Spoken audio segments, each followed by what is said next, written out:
Good morning, class 12 students. This is your first class after your summer vacation. So, before we proceed with our today's session, there are a few things that I would like to convey with the help of this video. As you are aware that your summer vacation is long gone now, and it's time for you to be sincere about your studies and start taking your Zoom online class seriously and your video lecture, because it is recommended and it is directed that one must watch the video from the beginning to the end, because these videos are very helpful. It is going to teach you a lot, but provided that you go through them thoroughly and carefully. So in today's session we will be revising the summary of the chapter we covered on the last working day. So today I have not taken up any new topic or chapter, because we will discuss the covered portion first and then we will proceed, because there is no need to rush. As long as you're not aware of the previous if you have not understood the previous portion, I believe it is pointless going ahead, and it is pointless rushing. So in today's session we will be revising the chapter Deep Water, William Douglas. He himself, he has himself narrated this chapter. In the chapter Deep Water, we find that how William Douglas comes across and faces his fear of water head on, hydrophobia, and how you will also find out that how he developed this fear and what he did in order to overcome his fear. So yes, the lesson is very useful because it is going to tell us about the overcoming the fear of author of the Deep Water.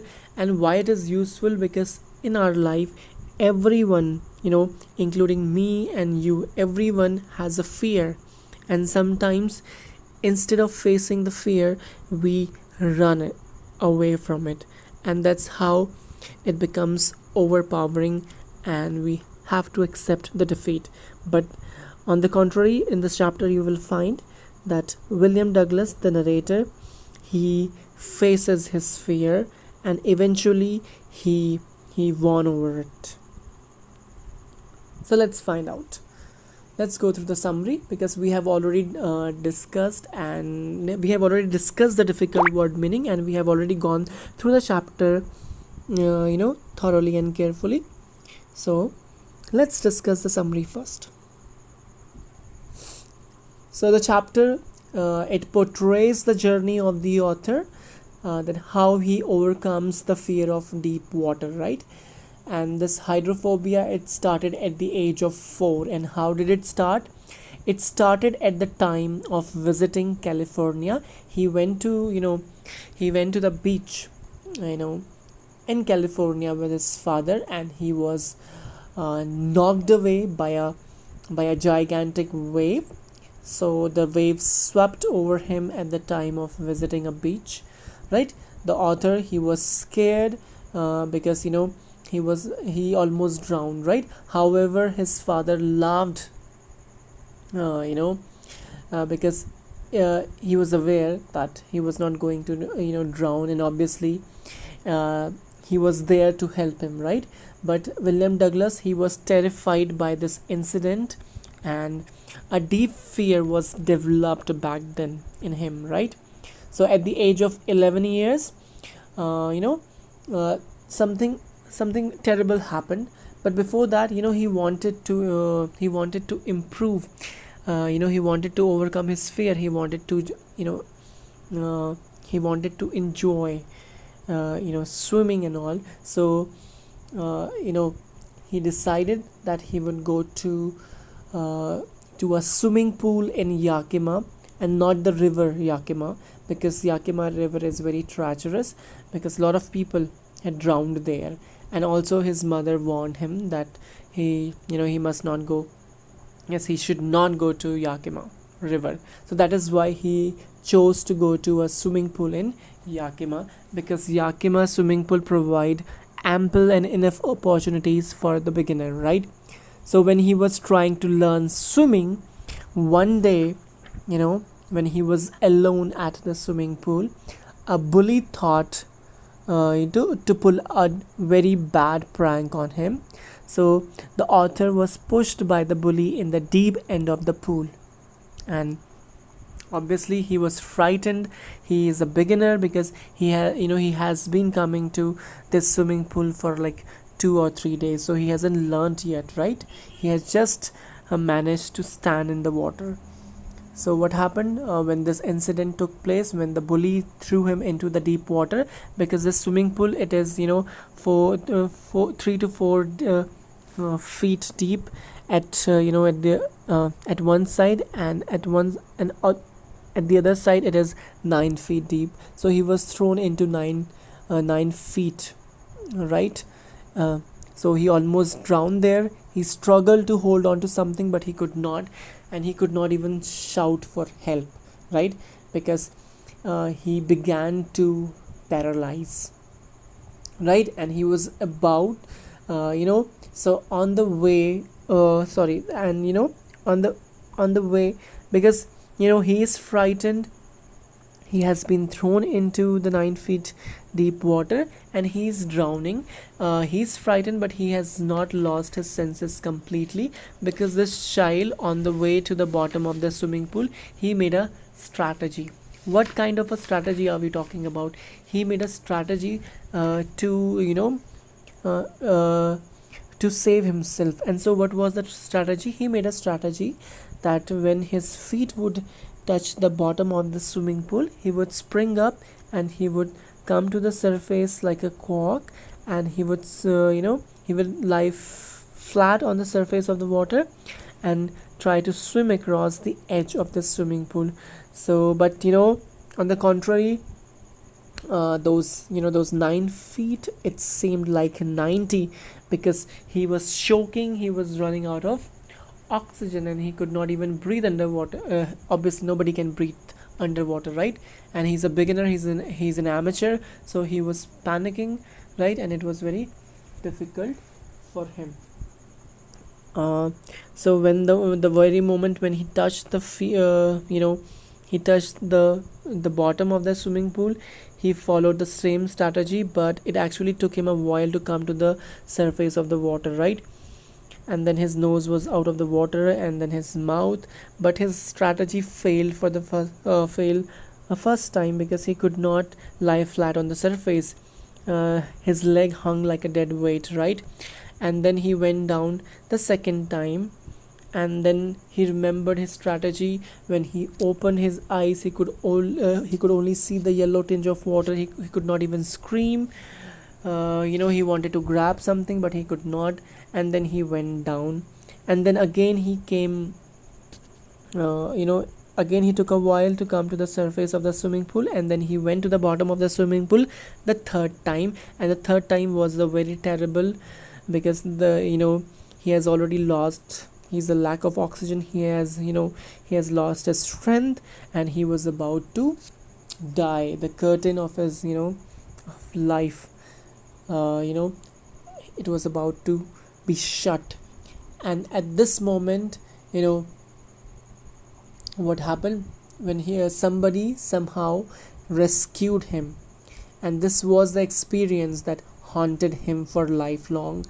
And he could not enjoy any water sports like canoeing, swimming, and fishing.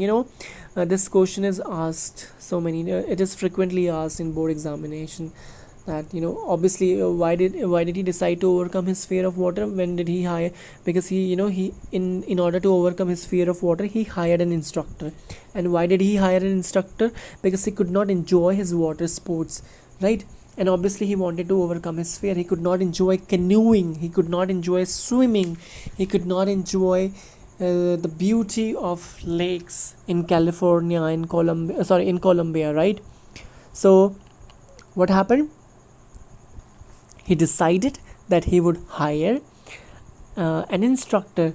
So he hired an instructor So because he has decided to overcome the fear by hook or by crook, right? So he took several steps to do so, and one of them was in the when it started in the beginning when he started going to the swimming pool, and the second was he hired an instructor. The instructor taught him various tricks, and how to inhale and exhale when swimming. And also he tied a rope around his neck, sorry, around his waist. At he hold on to the one side of the end, right? And the very moment when he release, he would this cable actually goes through a pulley, right, overhead. So when he released the rope, Douglas would go into the water, and the sphere come, and then he would taut it again. He would taut it, right? He would taut the rope. He would release it back. So that's how they practiced it for several months and several weeks.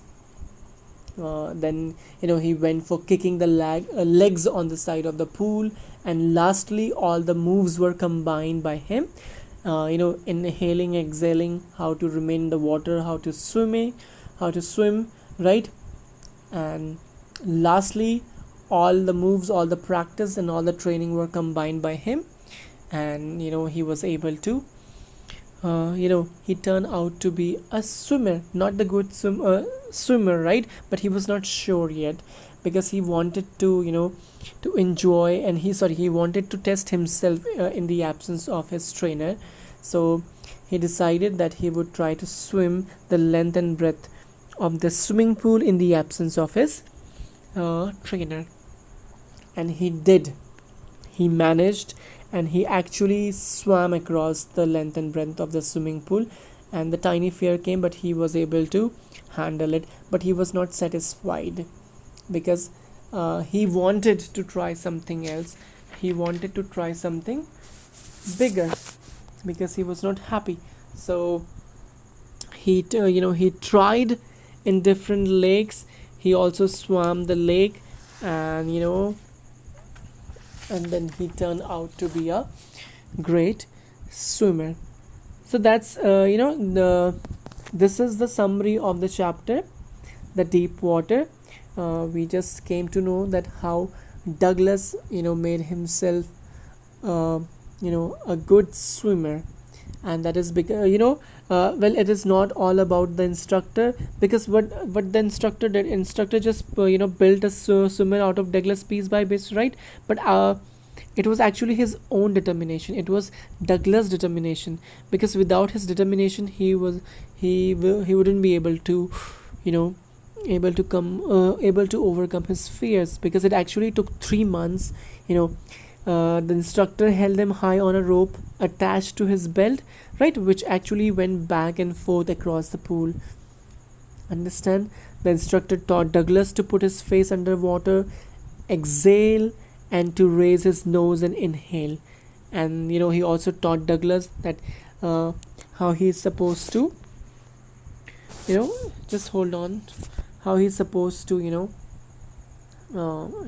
he's supposed to kick with his legs for and this was practiced for many weeks, till he was till he feel relaxed. So after 7 months, the instructor told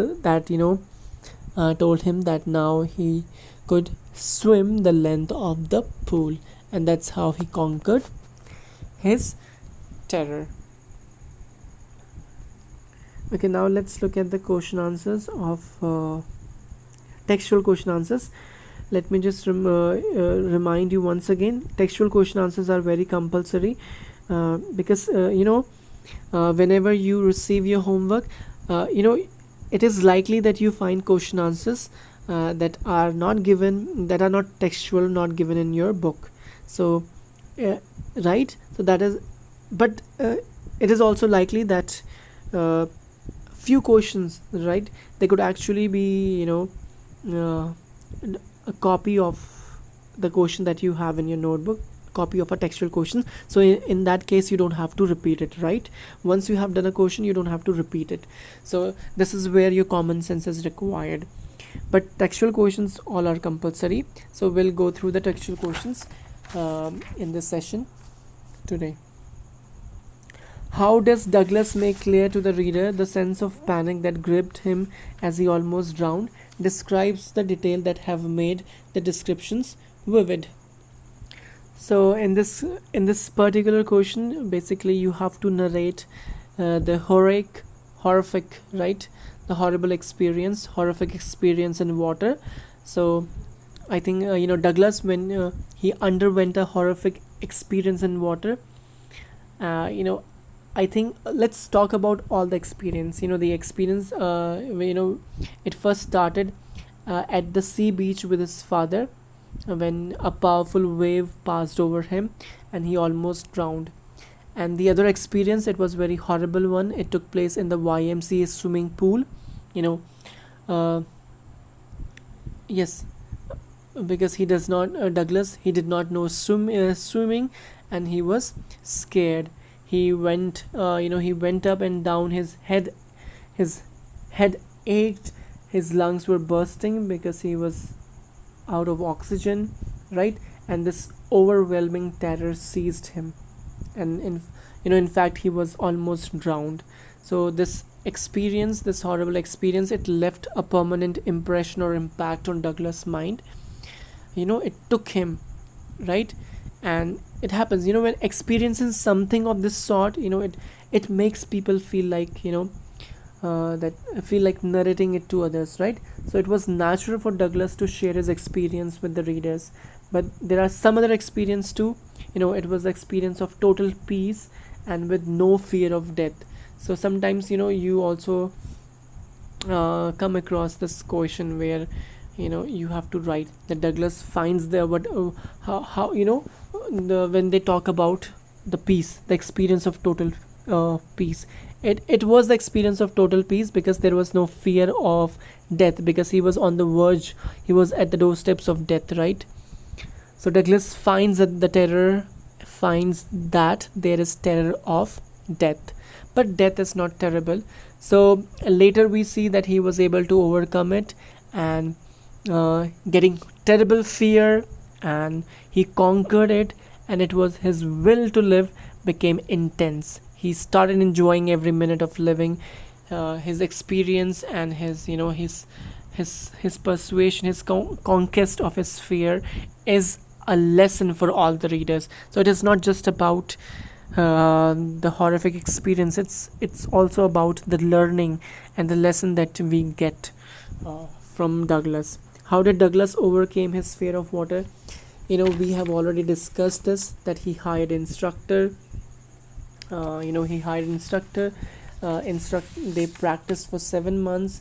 He practiced how to inhale and exhale. The instructor tied a rope around his waist, right? All this. And this is in this session I have not mentioned this. Just let me just mention it one more time, because I think we did mention it in the last video, because when we covered the chapter, when we went through word by word, right?